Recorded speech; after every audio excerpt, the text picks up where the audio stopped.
로마서 6장 1절부터 11절 한 목소리로 합독합니다. 그런즉 우리가 무슨 말을 하리요? 은혜를 더하게 하려고 죄에 거하겠느냐? 그럴 수 없느니라. 죄에 대하여 죽은 우리가 어찌 그 가운데 더 살리요? 무릇 그리스도 예수와 합하여 세례를 받은 우리는 그의 죽으심과 합하여 세례를 받은 줄을 알지 못하느냐? 그러므로 우리가 그의 죽으심과 합하여 세례를 받음으로 그와 함께 장사되었나니 이는 아버지의 영광으로 말미암아 그리스도를 죽은 자 가운데서 살리심과 같이 우리로 또한 새 생명 가운데서 행하게 하려 하십니다. 만일 우리가 그의 죽으심과 같은 모양으로 연합한 자가 되었으면 또한 그의 부활과 같은 모양으로 연합한 자도 되리라. 우리가 알거니와 우리의 옛사람이 예수와 함께 십자가에 못 박힌 것은 죄의 몸이 죽어 다시는 우리가 죄에게 종노릇하지 아니하려 함이니 이는 죽은 자가 죄에서 벗어나 의롭다 하심을 얻었습니다. 만일 우리가 그리스도와 함께 죽었으면 또한 그와 함께 살 줄 믿노니 이는 그리스도께서 죽은 자 가운데서 살아나셨음에 다시 죽지 아니하시고 사망이 다시 그를 주장하지 못할 줄을 알미로다. 그가 죽으심은 죄에 대하여 단번에 죽으시며 그가 살아계심은 하나님께 대하여 살아계심이니 이와 같이 너희도 너희 자신을 죄에 대하여 죽은 자요 그리스도 예수 안에서 하나님께 대하여는 살아있는 자로 여길지어다. 아멘. 할렐루야. 오늘 본문에 보면 의롭다 하심을 얻은 신앙이 결국은 하나님 앞에 의로운 신앙답게 거룩해진다라는 것을 보게 되죠. 삶이 어떻게 하면 거룩해질 수 있을까? 자, 오늘 본문을 이해하기 위해서 또 우리가 토요일부터 토요일 주일 보지 못했던 부분을 간략하게 살펴본 후에 이 말씀을 드리겠습니다. 여러분, 화평은 어떻게 누리는 걸까요? 먼저 오늘 5장 1절부터 11절을 보면 화평을 얻는 방법을 말해주고 있어요.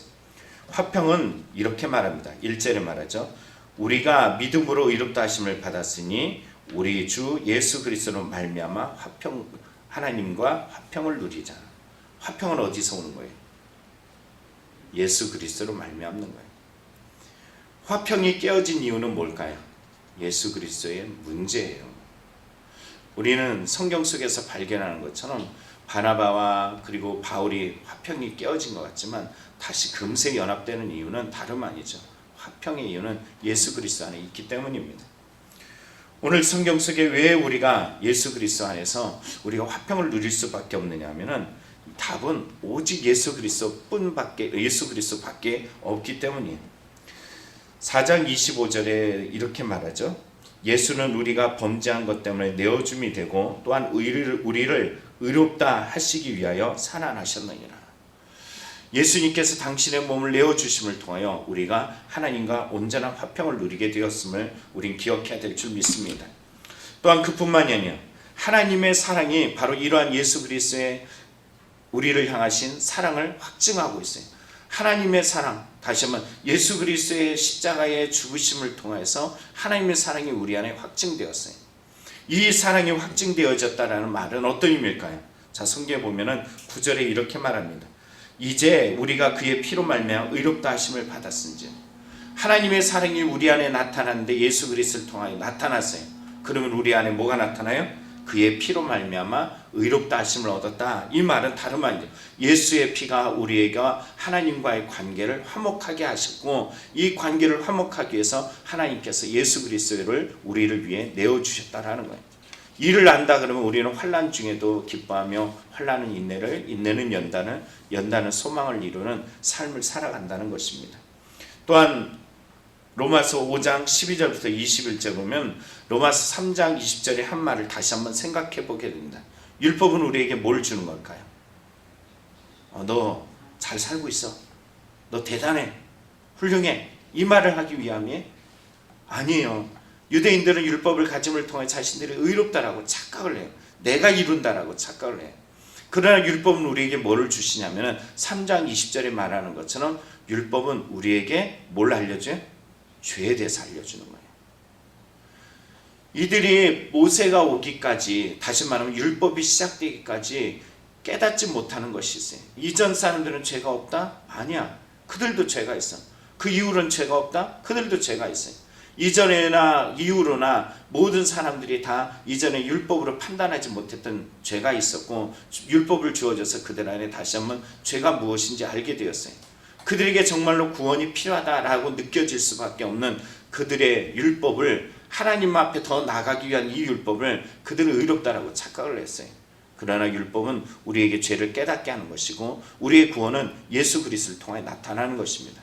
여러분이 믿음에 대해서 알면 알수록 더 그리스도 앞에 우리가 연약함을 보고 부족함을 알고 우리의 죄가 더 선명해지는 이유는, 하나님께서 우리에게 보여주시는 말씀을, 뜻을 발견할 때마다 우리가 주님이 더 필요함을 깨닫는 이 놀라운 은혜, 주님 앞에 더 나아갈 수밖에 없고, 그런 우리들을 맞이해 주시고 받아주시는 하나님의 의인, 믿음이 그 안에 방법을 제시해 주셨기 때문이에요.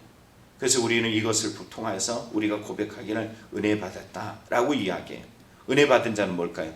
하나님의 은혜가 내 안에 말씀으로 고백되어지고, 그 말씀이 나를 의롭게 했는, 의인은 믿음으로 말미암아 살리라는 고백이 있다라는 사실입니다. 그럼 이런 은혜가 있다면 어떻게 살아야 될까요? 변화가 일어나요. 변화. 달라져요. 의로운 삶이 나타나요. 이 말을 다른 말로 이야기하면 거룩해진단 말이에요. 그런데 우리 안에 자꾸 살아가다 보면 이 거룩함보다는 내 안에 죄가 자꾸 또 발견되면서 왜 나는 이래야 되는가? 하나님 앞에 더 끊임없이 이끌어주시는 이 은혜 앞에 내가 해야 될 방법들이 오늘 본문에 나타나고 있습니다. 자, 오늘 본문은 의롭다함을 받은 자, 곧 그리스도 안에서 우리가 복음을 받으면은 복음의 삶이 어떻게 우리를 의롭게, 다시 말하면 거룩하게 만들어주는가, 이 주제를 다루고 있습니다. 그래서 오늘 성경 속에 말하죠. 첫째, 우리가 생각할 것은 하나님을 믿는 자에게 주신 하나님의 의, 거룩하게 되어지는 이 의는 우리가 어떻게 해야 될까? 첫째는 이렇게 말해요. 2절에 나오죠. 죄에 대하여 죽은 우리가 죄에 대하여 죽었다라는 거예요. 예수 그리스도의 이 사건이 우리를 어디다 만들어 갔어요? 죄에 대해서 죽게 만들었어요. 죄에 대해서 죽었어요? 그럼 죄에 대해서 죽었다는 것은 뭘까요? 여러분, 죄에 대해서 죽었는데 자꾸 내 안에 죄가 또 생각나고 미워하고 질투하고 시기하고 다투고 참아내지 못하고 내 안에 선한 것이 하나도 없다는 것을 자꾸만 느끼잖아요. 어떻게 하면 좋을까요? 팀 켈리가 말하는 이 죄에 대해서 죽었다는 것은 어떤 의미일까? 그의 서적인 로마서에 보면은 이렇게 말합니다. 여러분 한번 어떤 것인지 생각해 보길 원합니다. 첫째는 우리가 더 이상 죄 짓지 않는다. 우리는 더 이상 죄를 짓지 않아. 자, 두 번째는 더 이상 죄를 지어서는 안 된다. 세 번째는 죄로부터 서서히 떠나간다. 네 번째는 죄를 버렸다. 다섯 번째는 죄의 책임이 우리에게 없다. 여기 어느 게 답일까요? 맞는 것 같기도 하고 아닌 것 같기도 하지만 정말 중요한 것은 오늘 성경은 이 말을 해요. 당신이 그리스도인이 되는 순간 더는 죄에 대해서 지배를 받지 않는다, 이거예요. 죄가 나를 지배하는 것이에요. 내 안에 죄가 나타나는 것 같지만 이 죄가 나를 지배할 수가 없어요. 성경의 에베소서 2장에 뭐래요? 죄에 대해서 죽었던 너희를 예수 그리스도가 살리셨다라고 이야기하잖아요. 그때는 어떠했다고요? 네 마음이 원하는 대로 했다 그랬죠. 이전에 죽었던 우리는 내가 마음이 원하는 거, 내 죄가 나를 지배하고 나를 통치했어요. 묵상에서 보면 이재훈 목사님이 쓴 글에 보면 이런 내용이 나옵니다. 어떤 내용이 나오냐면은 그가 지렁이 가운 그 미얀마에 선교하러 갔다가 그곳에서 거머리가 자기 몸에 붙었대요. 성도들이 그걸 떼주려고 하는데 떼다가 결국 살점이 떨어지는 일들이 있었다는 거예요. 그런데 이제 숙소에 가가지고 향기로운 아로마 향을 딱 향기고 따뜻하게 했더니 그 거머리가 쑥 떨어지더라고요. 우리에게도 마찬가지예요. 우리에게 그리스도의 향기, 그리스도의 은혜가 더 이상 먹을 것이 없고 그 향기가 내 안에 접목되어지는 순간에 떨어져 나가요. 또 하나는 그가 이런 얘기를 하죠. 까마귀들이 막 몰려서 사체를 뜯어먹는데 까마귀가 오늘 훅 날아가 버려. 갑자기 날아가 버려서 가만히 보니까 거기에 먹을 것이 없더라는 거예요.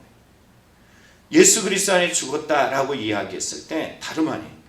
내가 이제 나를 지배했던 그 살점, 그들에게 줄 만한 어떤 죄가 내게 있는 것이 아니라 내 안에 이제 그리스도가 거하심을 통해서 나는 누구의 것이냐면 하나님의 것이에요. 오늘 그러면 이제 우리는 어떻게 살아야 될까요? 성경에 말하죠. 두 번째 말하는 것은 어떻게 돼야 그럼 죄에 대해서 죽을까라고 이야기하는 거예요. 죄에 대해서 그럼 나는 죽었어. 야, 더 이상 죄가 지배하지 않아. 이렇게 말하는데도 불구하고 내 안에 끊임없이 이 죄가 나타나는 문제 앞에 우리는 또 앞에 직면하게 돼요. 그러면 어떻게 해서 내가 죄에 대해서 죽을까? 이 질문을 던지게 됩니다. 성경의 3절은 이렇게 말해요. 무릇 그리스도 예수와 합하여 세례를 받은 우리라고 이야기해요. 죄에서 떨어지는 것은 다름 아니에요. 그리스도와 연합하는 거예요. 죄의 그리스도와 연합한다는 것은 이 세례를 표현하고 있어요. 여기 물은 하나도 표현 안 해요. 세례를 표현하는 것은 이런 의미예요. 여러분 세례 기억나시죠? 원래 우리는 머리에다 물을 딱 뿌리죠. 원래 세례, 이 밥티즘이라는 말은 물에 푹 잠기다예요. 그리고 살아난다는 의미죠. 잠기다는 거예요. 연합한다는 것은 너가 죽을 때 너가 그리스도와 함께 연합했어라는 것은 너가 그리스도와 함께 죽어지는 거다. 그리스도와 함께 네가 물에 들어가는 것이야. 그리스도와 이 모든 것은 너 혼자가 아니라 그리스도와 함께, 그냥 혼자 수영장에 푹 빠지는 게 아니라 그리스도와 함께 네가 죽어졌어 이거예요. 그리스도와 함께 연합되어졌어요. 내가 죽은 것이 아니라 그리스도가 내 안에서 나와 함께 죽으셨어. 이거를 인정하는 거예요. 내가 그리스도와 함께 죽었다는 것을 인정하는 순간부터 내 마음에 어떤 것이 나타나면 그 인정함, 그 고백이 나의 삶을 변화시킵니다. 그래, 내가 이렇게 살아도 되겠어? 내 안에 누가 계셔? 그리스도가 계셔. 난 그리스도에 연합된 자야. 이 믿음을 가지고 살아갈 때 그 연합이 내 안에 나타나는 거예요. 그래서 성경의 4절에 말하죠. 우리가 그의 죽으심과 합하여 세례 받음으로 그와 함께 장사되었나니 이는 아버지의 영광으로 말미암아 그리스도를 죽은 자 가운데서 살리신 것 같이 우리로 또한 새 생명 가운데 행하게 하려 합니다. 예수의 죽으심을 통하여 합하여서 나도 죽었어. 우리가 갈라디아서 2장 10절에 말하는 것처럼 내가 그리스도와 함께 십자가에 못 박혀 죽었나니 내가 죽었단 말이에요. 내가 죽은 것이 그냥 죽은 거 아니라 예수 그리스도와 함께 십자가에 못 박혀 죽었나니 끊임없이 내 안에 나타나. 나 죽었어. 그러면 또 나타나면 또 죽어지고 그리고 바울은 뭐라 그래요? 나는 날마다 죽노라. 여러분의 자신을 보세요. 믿음이 있고 은혜가 있고 신앙이 있는 것 같은데 쉼없이 우리는 죽었다라는 질문에 대해서 팀 켈리가 한 것처럼 끊임없이 질문 던지잖아요. 야, 그러면 더 이상 우리가 죄 짓지 않는다? 야, 더 이상 죄를 지어서는 안 된다? 죄로부터 서서히 떠나간다? 죄를 버렸다? 죄의 책임이 우리에게 없다?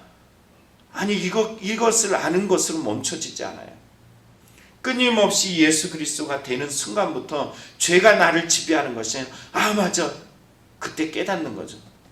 내가 그리스도와 함께 십자가에 죽었어. 더 이상 죄가 나를 지배하는 것이 아니야. 내 안에 사신 이가 누구시라고요? 그리스도시니 이제는 내가 그리스도와 함께 사는 것이야. 연합되어진 이 모습을 기억하게 하는 거예요. 마지막이 세 번째는 어떤 의미를 가지고 있냐면 죄의 몸이 죽어 다시는 죄의 종로로 타지 않기 위해서 옛사람이 내가 죽었어. 누구와 함께? 그리스도와 함께 죽었어. 다시 말하면 옛사람이 내 안에 끊임없이 있어요. 그러잖아요. 내 안에 예전에 나를 발견하죠. 우리 성경 공부하다가도 자주 발견하잖아요. 예전에 내가 살아있는 건 죽었다 그러는데 여전히 살아있고 여전히 그 모습이 언제 그 모습이 내 모습에 똑같이 나타나는 이 모습을 보면서 참 깜짝깜짝 놀라고 있잖아요. 성경의 6절에 보면 이렇게 말합니다.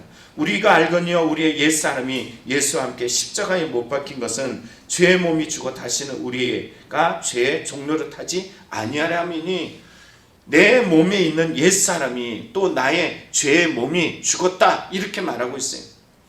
오늘 성경이 우리에게 말하는 것은 옛사람, 죄의 몸, 예수 믿기 전에 있었던 이 모습이 내 안에서 예수와 함께 십자가에 못 박혀 죽었다라는 거예요. 이것을 여러분 인정하시기 바랍니다. 그리고 그 안에서 하나님이 주신 은혜가 있어요.